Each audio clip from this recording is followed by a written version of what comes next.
Jadi kira-kira sebulan keluarnya juta gitu. Baku dapat ulang Ninyong Piano. Nah, kita mau bahas pengeluaran di Australia nih. Karena waktu kita upload video yang sebelumnya itu ada banyak yang komen tuh, sharing pengeluaran, living cost gitu-gitu. Itu ada berapa yang komen ya? 1 apa? Ya jadi dari komen inilah terus kita catat pengeluaran apa aja. Terus kita buat videonya ini kita bahas. Oke, langsung aja. Pengeluarannya yang pertama yang pasti itu adalah rent atau tempat tinggal gitu, nyewa ya. Nah, sewa tempat tinggal ini itu harganya macam-macam, tergantung di kota mana kalian tinggal. Specifically Melbourne itu termasuk kota yang kalau nggak salah termahal kedua lah setelah Sydney. Sydney itu yang paling mahal. Gue bahas Melbourne-nya ya. Di Melbourne, kalau kalian tinggal di kotanya, itu bisa dibilang gue sih ngerasanya mahal banget ya. Pilihan rentnya itu ada macam-macam. Ada yang lu private room, sendirian di room. Ada yang shared room di ruangannya, ruangan tempat tidur lu itu share sama orang lain. Ada yang apartemen, macam-macam, share house, rumah disewain, di dalamnya ada beberapa kamar gitu. Yang paling common atau yang paling umum adalah share house. Dan gue juga sekarang tinggalnya di share house. Jadi gue tinggal di dalam satu rumah. Nah, di dalam rumah itu ada 2 kamar. Gue sharing sama orang ini. Sharingnya house-nya ya, rumahnya bukan roomnya. Roomnya kita private room sendiri-sendiri. Kalau di city kita bahas private room aja ya, biar gampang. Kita ambil satu aja contoh. Kalau di city private room itu mungkin paling murah itu 3,5 juta per minggu, bukan per bulan, per minggu. Itu udah paling murah, itu udah bisa dibilang hoki lah dapat yang segitu gitu. Private room 3,5 juta. Standarnya berapa? Standarnya ya 2,5 juta sampai 3 juta kalau di luar city. Ya sama lah kayak misalnya di Jakarta. Di Jakarta kan ada Jabodetabek. Nah, kalau di Detabeknya biasanya lebih murah gitu. Di Depok, Tangerang, Bekasi, Bogor gitu. Itu biasanya lebih murah. Ya kira-kira range harganya segitu 2,5 juta sampai 3 juta. Itu yang paling murah ya. Kalau mau yang agak enak biasanya naik lagi harganya. Mungkin di 4-5 jutaan gitu. Tapi lagi-lagi harga 2,5 juta, 3 juta sampai 3 juta, dan yang harga 4 jutaan yang enak itu yang gue bahas itu di pinggirannya ya. Kalau di kotanya tadi gue udah bilang paling murah 3,5, itu juga hoki dan itu nggak bagus-bagus banget. Oke, itu rent. Terus ada juga bayar electricity atau bayar listrik. Nah, biasanya kalau kalian nyewa tempat itu pilihannya ada yang include sama bills atau tagihannya, ada yang exclude. Nah, itu kalian harus benar-benar tahu tuh kalian tuh include atau exclude gitu. Jangan sampai kalian merasa udah bayar duluan di depan, pas di akhir minggu atau akhir bulan ditagih buat bayar listrik gitu. Berapa harga bayar listriknya? Informasi yang gue cari-cari itu mungkin sekitar 900.000 sampai 1,5 juta per bulannya. Biasanya itu satu rumah ya, jadi kalian sharing, ada berapa orang di rumah itu tinggal di sharing pengeluaran listriknya gitu. Kalau air gimana? Air setahu gue sih gratis gitu. Biasanya air gratis. Terus itu soal tempat tinggal. Nah, ada lagi public transport. Apalagi buat yang baru datang ya, nggak mungkin toh karena datang langsung beli auto, beli motor, paling ya beli sepeda gitu. Nanti kita kasih tahu habis ini harga sepeda. Tapi kita bahas public transport dulu. Nah, untuk public transportnya itu satu kali naik dia kena $5. Tapi enaknya sehari itu ada batas cap namanya. Itu pokoknya dibatasi. Jadi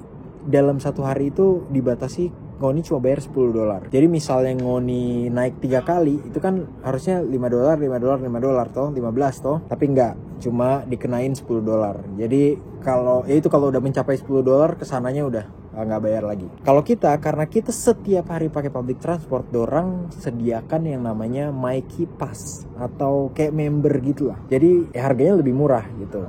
Kalau dihitung-hitung kita kena seharinya itu $6. Dan itu udah bebas, mau 24 jam mau tidur di dalam kereta atau dalam bus boleh gitu. Jadi bayar sekali di depan. Harganya berapa? Harganya per bulan 1.800.000. Terus apa lagi ya? Sepeda tadi kita bilang. Kalau Ngoni datang mau beli sepeda, kita sih sarankan beli sepeda listrik. Karena pertama yang Ngoni hemat ngandape tenaga. Kedua itu bisa dipakai juga untuk GoFood atau Grab.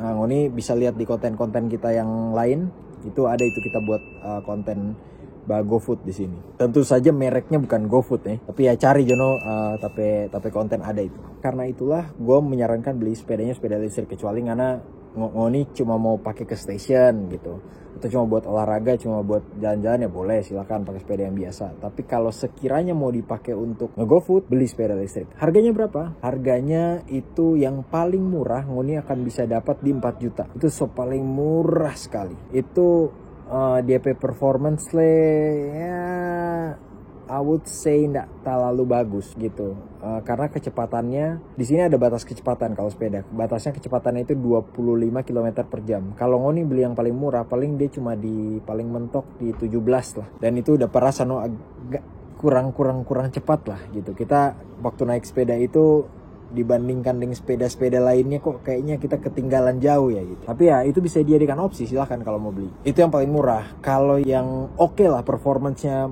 mantep gitu ya, itu mungkin akan start di 11 sampai 12 juta gitu. Jadi ya balik lagi ke kalian. Menurut gua kalau kalian merasa punya modal yang cukup banyak, modal yang lebih, langsung aja beli yang bagus gitu. Toh bakalan kepake banget kok buat nge-GoFood itu. Dan yang paling penting baterainya lama, jadi kalian bisa nge-GoFood-nya lama. Terus insurance. Nah untuk insurance ya tergantung ya, insurance apa yang kalian pakai, mereknya apa. Kalau gue pakainya Bupa. Kenapa gue pakai Bupa? Karena paling murah. Bupa itu DP harga kita kenanya 1 bulan 530.000, murah sekali ya, dibandingkan yang lain itu 1 jutaan ke atas gitu. Dan itu infonya ya bisa kalian cari-cari sendiri lah. Terus data atau kuota ini juga penting. Nggak mungkin ngoni nggak pakai internet di sini. Itu harganya per bulannya macam-macam, tapi idealnya beli yang 400. Ada kereta, tapi kereta kota cukurungan apa tinggal. Oke, kita bahas di dalam kereta nih. Nah lanjut, tadi ya itu kuota. Baiknya sih beli yang sekitaran 450.000, 350 sampai 450.000. Itu kalau yang di bawah itu sih kayaknya bakalan kekecilan ya. Yang 350 sampai 450.000 itu kuotanya kalau nggak salah sampai 40 gigaan deh per bulannya. Sorry, per 28 hari. Ya sama lah, hitung per bulan aja lah. Terus ada lagi apa ya?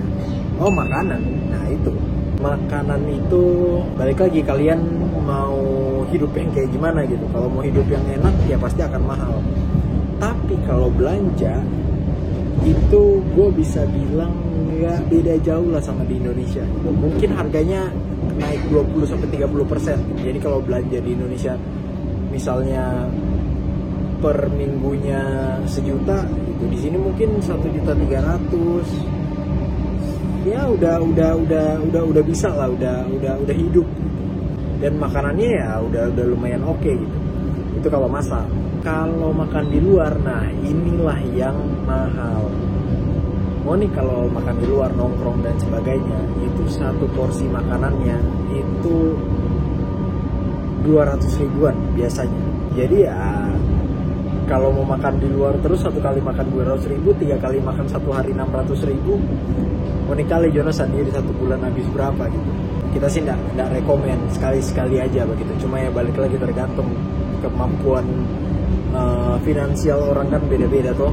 Dan ya siapa tahu karena mau eksplor di Melbourne, mau makan di luar terus, ya kalau nggak mampu ya silakan. Tapi itu kita cuma sharing DP pengeluaran kira-kira segitu. Jadi kalau buat makanan itu mungkin seminggunya kita bisa habis sekitar 1 juta sampai 1.500.000. Taruhlah paling mahal ya 1.500.000. Berarti sebulannya mungkin 5 sampai 6 juta. Terus yang agak penting sertifikat. Jadi di sini ada beberapa kerjaan yang Ngoni harus punya sertifikatnya. Kayak Ngoni mau kerja di construction itu harus ada white card. Ngoni mau kerja di restoran yang melayani alkohol itu harus ada yang namanya RSA. Ada macam-macam lah sertifikat, dan itu sertifikat harganya biasanya start dari 500.000 dan itu optional. Tapi gue sih saranin kalau kalian baru kesini dan masih bingung mau ngapain, bingung mau kerja apa, ambil aja sertifikatnya. Karena itu bakalan perlu untuk membuka peluang kerja kalian gitu, biar jadi lebih banyak. Ada orang lagi dari sekian sekian gerbong yang sepi ini dia pilih di sini. Tapi ya udahlah, apalagi ya, udah sih itu aja kayaknya. Oh sama ya hiburan, kalau kalian langganan di sini ada beberapa buat kalian suka nonton sport atau bola lah spesifiknya. Kalau di sana kan ada video, ada beIN Sport. Nah di sini ada beberapa platform yang nggak bisa diakses, atau kalaupun bisa diakses, platform itu beda di Indonesia sama di Australia. Kayak beIN Sport di sini ada, cuma nggak punya hak buat nyiarin olahraga tertentu gitu.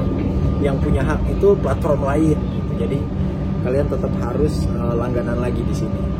Itu harganya start dari 250.000 per bulan. Apa lah ya?